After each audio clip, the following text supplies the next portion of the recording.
Hello everyone, welcome back to my channel best care of pregnancy. So friends, हमारे कुछ ऐसे viewers हैं जो कहते हैं कि मैम ओवल्यूशन के टाइम ऐसा क्या करें जिससे कि बेबी बॉय ही कंसीव हो। क्योंकि मैंने इससे पहले कुछ वीडियो शेयर किए थे जिसमें मैंने सिम्टम्स बताए थे बेबी बॉय के। साथ ही मैंने कृष्ण पक्ष और शुक्ल पक्ष वाला कॉन्सेप्ट क्लियर किया था। इसके साथ ही मैंने इवन ऑड वाला भी उसी वीडियो में कॉन्सेप्ट क्लियर किया था, जिसमें मैंने शुक्ल पक्ष और कृष्ण पक्ष में बेबी बॉय और बेबी गर्ल कंसीव कैसे कर सकते हैं। ये बहुत पुराना मेथड है और मुझे ये चीज़ मैंने अपने घर में सुनी। वीडियो में तो मैंने ये बाद में क्लियर किया कि ऐसा कुछ होता है। मैंने अपने घर में ही इस चीज़ को सुना कि कृष्ण पक्ष और शुक्ल पक्ष जैसा कुछ होता है अगर बेबी बॉय और बेबी गर्ल कंसीव करना चाहता है कोई। साथ ही इवन ऑड वाला कॉन्सेप्ट मुझसे कई सारे व्यूअर्स मेरे खुद पूछते थे कि इवन में ट्राई करना चाहिए, मतलब इवन नंबर्स होना चाहिए जब हम ट्राई कर रहे हैं कंसीव करने के लिए, या ऑड नंबर होना चाहिए। तो वो भी मैंने क्लियर कर दिया था। अभी क्या है कि कुछ लोग पूछते हैं कि ओवल्यूशन टाइम पर ऐसा क्या करें जिससे कि बेबी बॉय ही कंसीव हो। क्योंकि स्टार्टिंग का तो यहीं से होता है ना कि जिस टाइम पे आप रिलेशन बना रहे हो ओवल्यूशन टाइम पर, तो इसमें ऐसे क्या चीज़ें ध्यान रखें, खाने पीने में क्या एहतियात रखें, कब ओवल्यूशन टाइम पे रिलेशन बनाएं जिससे कि हम बेबी बॉय कंसीव कर सकें। देखिए, कुछ लोग क्या है कि कमेंट करते हैं कि मैटर नहीं करता कि बेबी बॉय ही हो, बेबी गर्ल भी होगी तो कोई क्या इससे क्या हो जाएगा, मतलब इस टाइप के कमेंट्स आते हैं। तो देखिए, मैं सिर्फ एक बात कहना चाहूँगी कि जो लोग ऐसा कहते हैं बिल्कुल ठीक कहते हैं कि लड़का लड़की सब एक है। यस, आप एब्सोल्युटली राइट। मेरे 2 बेबी बॉय हैं तो मुझे कभी-कभी कमी खलती है कि मेरे भी एक बेटी होनी चाहिए। इवन कई लोग मुझसे कहते हैं मेरे फैमिली में ही या रिलेटिव्स में कि तुम्हें अभी एक थर्ड टाइम एक चांस लेना चाहिए, तुम्हें एक बेटी करनी चाहिए। और मुझे पर्सनली भी इस चीज़ की कमी खलती है कि मेरे 2 बेटे हैं, तो मेरी हमारे 2 हो गए हैं, लेकिन फिर भी एक कमी है कहीं न कहीं कि मुझे वो इनकम्प्लीट सा लगता है कि मुझे एक बेटी होनी चाहिए, जो कि मुझे पर्सनली शौक भी है कि मेरी होनी चाहिए एक बेटी। और कई लोग मुझसे कहते भी कि तुम्हारी एक थर्ड टाइम तुम एक चांस लो, एक बेटी करो। लेकिन सही बताऊँ तो मेरा बहुत इच्छा रखने के बाद भी अभी मेरा कोई इरादा नहीं है कि मैं थर्ड टाइम फिर से ट्राई करूँ। इसलिए नहीं कि शुद्ध देसी शब्दों में कहूँ तो मुझे पैदा करने में कोई प्रॉब्लम नहीं है। मैं उस सब के लिए ख़ैर टच वुड प्रेगनेंसी मेरी दोनों हमेशा हेल्दी रही हैं, बहुत अच्छा टाइम निकला है वो मेरा। जो प्रॉब्लम होती है ना, वो वहाँ होती है कि मुझे मेरे दोनों बेबी के टाइम में कुछ ऐसा इत्तेफ़ाक हो जाता था कि मुझे अपने बच्चों को अकेले ही पालना पड़ता था। अभी भी मेरी वही सिचुएशन चल रही है कि मेरा घर, मेरे बेबी, मेरे काम, मतलब यूट्यूब है, मेरा इंस्टाग्राम है, फ़ेसबुक है, मेरा जो सोशल मीडिया वाला काम है, ये सब मुझे अकेले हैंडल करना पड़ा। अभी भी यही सिचुएशन चल रही है कि मेरा काम सारा पीछे हो जा रहा है। मेरी सारे जो मेरे यूट्यूब से जितना मैं एक्टिव रहती थी, जो मेरे कहने को मेरे 3-3 यूट्यूब चैनल है, मैं ढंग से कहीं भी एक्टिव नहीं हूँ। इंस्टाग्राम है, फ़ेसबुक है, मैं कहीं भी उतना जो बाकी लोगों को मैं जितना देखती हूँ उस अपेक्षा मैं कहीं भी एक्टिव नहीं हूँ। इस वजह से कहीं न कहीं मेरे इस काम पे बहुत भारी असर पड़ रहा है। लेकिन फिर भी मेरी प्रायोरिटी मेरे बच्चे हैं, उनका बचपन लौट के नहीं आएगा, काम फिर भी हो जाएगा बाद में। तो कहने का मतलब, सॉरी मैं बहुत थोड़ा-सा पर्सनल हो गया, आई एम सॉरी, मैं कभी पर्सनल डिस्कशन नहीं करती हूँ। मेरा कहने का मतलब ये है कि बेबी बॉय, बेबी गर्ल सब एक है, लड़का-लड़की। लेकिन जैसे मेरी इच्छा है कि मेरे 2 बेटे हैं तो एक बेटी होनी चाहिए, ऐसे ही बहुत सारे लेडीज़ हैं, बहुत सारे व्यूअर्स हैं जिनकी एक बेटी है, 2 बेटी हैं, वो चाहती हैं कि उनका बेटा हो जाए। तो क्या वो गलत सोच रहे हैं? क्या वो गलत चाहत रख रहे हैं? नहीं, गलत नहीं है। सबकी इच्छा होती है कि फैमिली उनकी कंप्लीट हो, चाहे लड़का हो, लड़की हो, दोनों एक-एक फैमिली में होने चाहिए, दोनों बच्चों का सुख होना चाहिए, भाई को बहन, बहन को भाई मिल जाए। मेरी बेटी नहीं है तो रक्षाबंधन में मेरे भाइयों को बहन ढूँढनी पड़ती है कि बुआ की, मामा की, मौसी की कोई बाँध दे। तो सबकी इच्छा होती है, तो मैं सबकी इच्छा का स्वागत करती हूँ। मैं सबके कमेंट्स जब मैं पढ़ती हूँ, कोई मुझसे बेबी गर्ल के लिए पूछता है, तो वो भी मेरी बेबी गर्ल नहीं है, लेकिन मैं तरीके ढूँढती हूँ, मैं वो उपाय ढूँढती हूँ, मैं पूछती हूँ, मैं पढ़ती हूँ, मैं आयुर्वेद में भी चेक करती हूँ कि ऐसे क्या-क्या तरीके हो सकते हैं जिससे लोगों को बेबी गर्ल हो जाए। मैं ट्राई करूँ तो इस बार मेरी बेबी गर्ल हो सकती है, पर मैं चांस नहीं ले सकती क्योंकि मुझे पालने में अकेले बहुत दिक्कत होती है बच्चे। तो फिलहाल आज जो टॉपिक है, मैं टॉपिक से भटक गई, आई एम रियली सॉरी। जो आज टॉपिक है कि ओवल्यूशन में आपको ऐसा क्या करना है जिससे आपके बेबी गर्ल हो जाए। तो कुछ चीज़ें मैं बताने जा रही हूँ, सॉरी, ओवल्यूशन में आपको ऐसा क्या करना है जिससे आपके बेबी बॉय हो जाए। तो कुछ चीज़ें मैं ऐसे बताने जा रही हूँ जिससे कि अगर आप करते हैं तो डेफ़िनेटली आप एक हेल्दी बेबी बॉय कंसीव कर सकते हैं, ठीक है? तो बस आपसे एक हम्बल रिक्वेस्ट है कि वीडियो अच्छा लगे तो प्लीज़ वीडियो को लाइक कीजिए।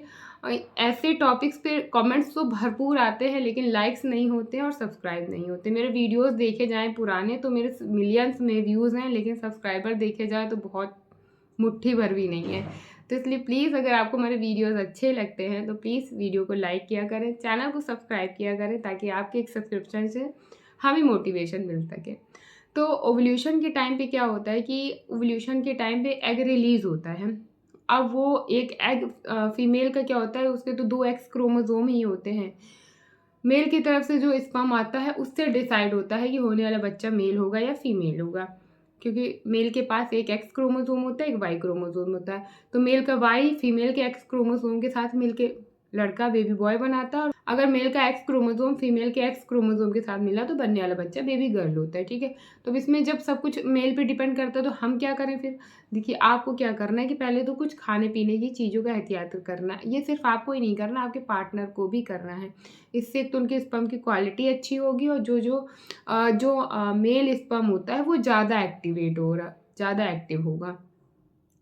तो फीमेल्स को क्या करना है कि उन्हें बहुत ज़्यादा अपने ओवल्यूशन टाइम से, और जब वो ट्राई कर रही है प्रेग्नेंट होने के लिए, तो बहुत ज़्यादा तली भुनी चीज़ों का सेवन नहीं करना है, ठीक है? बहुत ज़्यादा तली भुनी से नहीं करना है, खट्टी चीज़ों का भी सेवन नहीं करना है। हाँ, मैं तो अपने घर में पुराने टाइम से, मतलब काफ़ी टाइम से सुनती चली आ रही हूँ कि हमारे घर में लड़कों को अचार खटाई खाने को मना किया जाता है। मेरे ऐसे बहुत सारे भाई है, मेरा कज़िन्स है मेरे, जो बड़े अचार के शौकीन थे। तो हम जब गाँव जाते थे दादी नानी के यहाँ, तो वो लोग खूब अचार खाते थे, तो उनको कहती थी मेरी दादी ने, नहीं अचार नहीं खाया जाता, लड़कों को ज़्यादा खट्टा नहीं खाना चाहिए, ज़्यादा अचार नहीं खाना चाहिए। तो बाद में इन चीज़ों का मतलब समझ में आया कि ऐसा क्यों मना किया जाता था। तो मेल को तो खट्टी चीज़ों का सेवन नहीं करना चाहिए, क्योंकि आपको भी कंसीव करना है बेबी बॉय। तो अगर आप बेबी बॉय कंसीव करना चाहती हैं तो बहुत ज़्यादा खट्टी चीज़ों का सेवन मत करिएगा। क्योंकि इससे क्या होता है कि जो वाई क्रोमोसोम होता है वो डिस्ट्रॉय होता है, स्पेशली मेल्स में। तो मेल का वाई क्रोमोसोम फीमेल के अंदर जब आता है, तो अगर फीमेल जो है वो बहुत ज़्यादा तली भुनी चीज़ें, बहुत ज़्यादा स्पाइसी चीज़ें, बहुत ज़्यादा खट्टी चीज़ें, एसिडिक चीज़ों का, जैसे सिरका है, नींबू है, अचार है, एसिडिक चीज़ों का सेवन करती है, तो इससे वाई क्रोमोसोम की जो लाइफ स्पैन है वो कम हो जाता है, शॉर्ट हो जाता है, या बहुत जल्दी वो फीमेल के सर्विक्स में एंटर करने के बाद फिर वो उनकी डेथ हो जाती है, बहुत देर सर्वाइव नहीं कर पाते। तो अल्कलाइन चीज़ों का यूज़ ज़्यादा करना है, तासीर में ठंडी चीज़ें हों उनका यूज़ ज़्यादा करना है, बहुत गर्म तासीर वाली चीज़ें, खट्टी चीज़ें, एसिडिक चीज़ों का यूज़ नहीं करना है। इस पे प्रॉपर एक पहले मैंने एक वीडियो बनाया था, काफ़ी टाइम हो चुका है, लेकिन उस वीडियो को काफ़ी लोगों ने पसंद किया था, तो वो वीडियो आपको इस वीडियो के एंड में मिल जाएगा। तो आप पूरा देखिएगा, उसमें शायद मैंने काफ़ी सारी चीज़ों के नाम भी बताए हैं कि क्या खाना है, क्या नहीं खाना है। अभी मैं यहाँ बताऊँगी ना, तो ये वीडियो काफ़ी लंबा हो जाएगा, तो वो वीडियो भी मिल जाएगा, तो आप उसमें देख लीजिएगा। और साथ ही मैंने उसमें 21 से 50 दिन के पीरियड साइकिल बताई थी और उसका ओव्यूलेशन बताया था। तो अभी ये वीडियो के बाद बहुत सारे लोगों को कन्फ्यूज़न हो जाएगा कि मेरा ओव्यूलेशन कब होगा।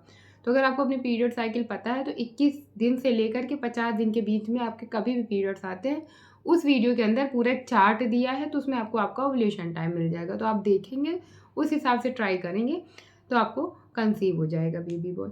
ठीक है? तो अल्कलाइन चीज़ें मतलब कि ठंडी चीज़ें होनी चाहिए, तासी तासीर में ठंडी, लेकिन अभी जैसे ठंडक का टाइम है तो बहुत ठंडा चीज़ मत खाइएगा। मत कहने का मतलब कुल मिला के एसिडिक और बहुत ज़्यादा तीखी चीज़ों को अवॉइड करिए, बाकी तो सब नॉर्मल ही होता है।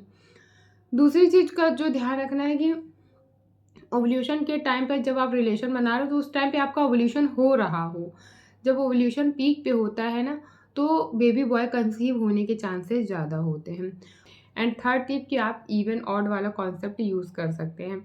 इवन डेज़ में रिलेशन बनाने से बेबी बॉय के चांसेस ज़्यादा बढ़ जाते हैं, जैसे कि पीरियड्स के छठवें दिन, जैसे 5 दिन का आपका पीरियड्स है तो 6th डे पर, 8वें दिन पे, 10वें दिन, 12वें दिन, 14th डे पे, फिर 16th डे पे ऐसे रिलेशन बनाते हैं तो बेबी बॉय कंसीव होने के चांसेस ज़्यादा होते हैं।